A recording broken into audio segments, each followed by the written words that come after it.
Hello, online pipe community. Ethan, Parsimonious Piper here. Post-Thanksgiving, it is Cobb Tuesday. Got my Cobb Tuesday Cobb.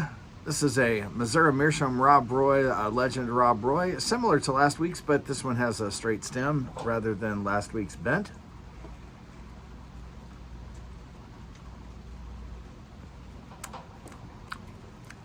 In this week's Cobb, the blend of the week, Milan Tobacconists, Grandpa's Den.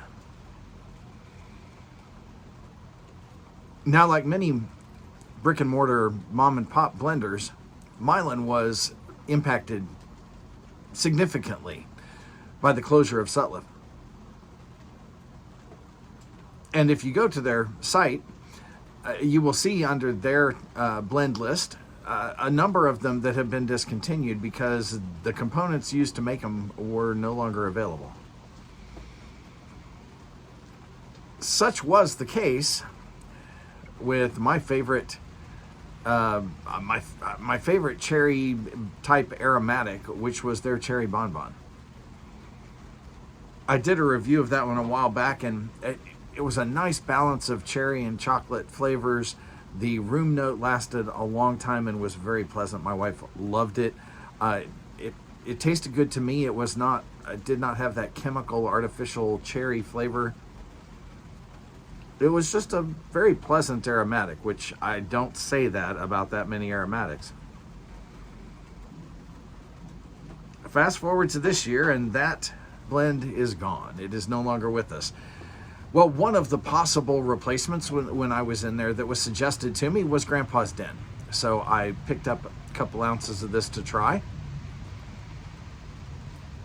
Grandpa's Den is billed as your typical Virginia Burley Cavendish type base, but with vanilla and cherry with some hints of baking spices.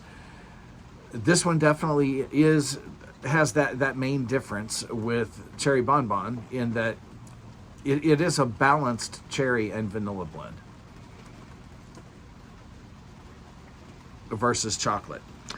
The vanilla on this doesn't overwhelm the cherry and vice versa. They really are pretty well balanced. See if I can stay lit in this breezy, cold North Carolina day while I'm talking.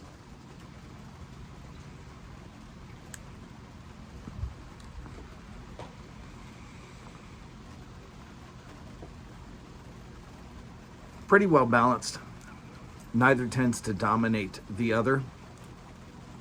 However, what I really loved about the cherry bonbon was the fact that it was cherry and chocolate balanced. So while this is rather good, and it has some of the same burn characteristics, this does not burn hot or wet. It is not a goopy aromatic by any means.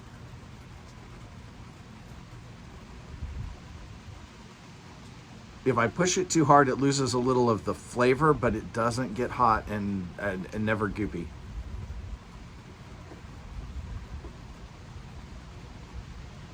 Overall, a very nice blend. But for me, where cherry bonbon was a strong 4, this is a 3. It's good, but it's average. Now, average for Milan is miles above your cheap, goopy aromatics, so don't try to equate those in your mind. This is not that.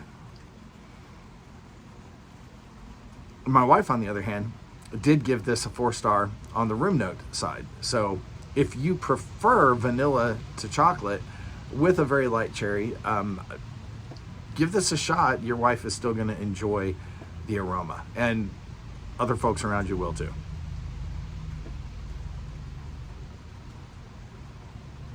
What I need to try next is what their website recommends as a replacement for cherry bonbon is Neapolitan, which, like the ice cream, has vanilla, chocolate, and cherry. And if that one is a little more chocolate forward, that just might be a good replacement for me for cherry bonbon. But until that, until I have a chance to drop in and grab a bag, I've got a couple pounds of cherry bonbon squirreled away that it's going to last me a long time, because I don't smoke it very often, only when I'm going to be enjoying a pipe around my wife. So it'll be a while before I have to replace it, but I want to try that Neapolitan.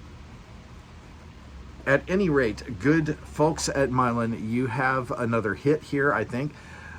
Folks who really prefer aromatics, I got to say, if you like vanilla and you like cherry, but you don't want something with the chemical cherry, you got to give this a shot. It really is. It's a good blend.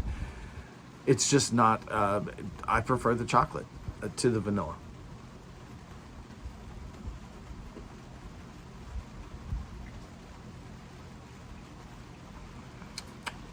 Now, the end of the regular season, football has arrived.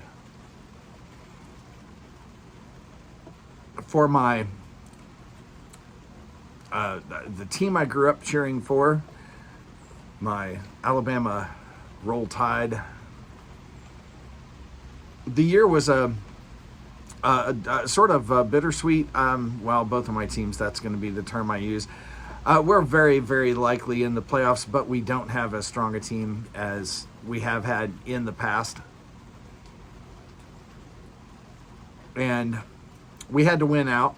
Fortunately, we did in order to make it. Now, the championship game for the SEC has not been played, and so the final results for the college football playoffs have not been announced. If we get our butts handed to us by Georgia, well, that could blow us out of the playoffs.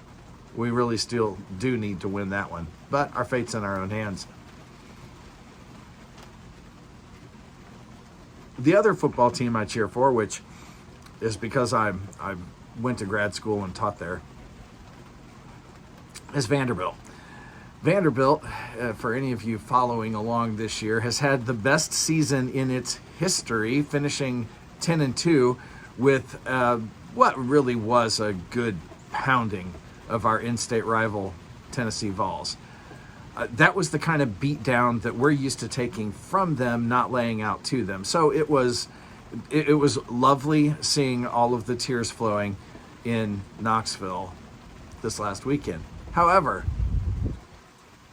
the tears are flowing on our side too, because despite having a 10-2 record and having a better record against ranked teams than, say, Notre Dame is likely in the playoffs and we are not.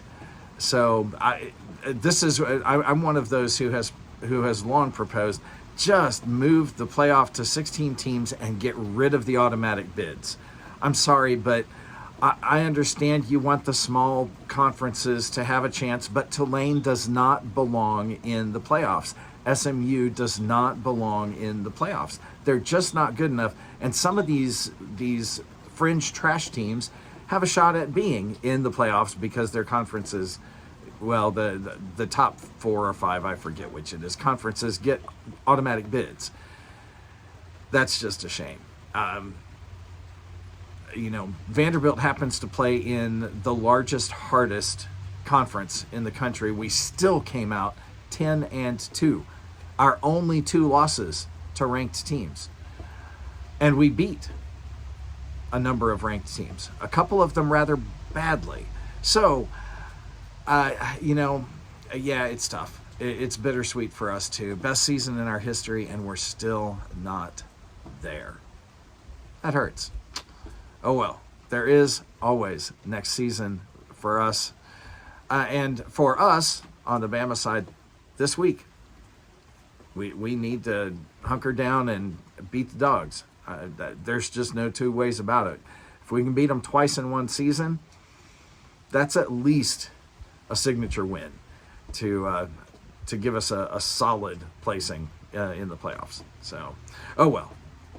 If you're not a Bama fan and have not been captivated by Vanderbilt's Cinderella season this year, you don't really care about the last 4 minutes. So, if you've stuck around with me despite that, well, I love you too. With that, folks, light something you like. Maybe it'll stay lit and you won't be doing in this drizzle. Enjoy your afternoon.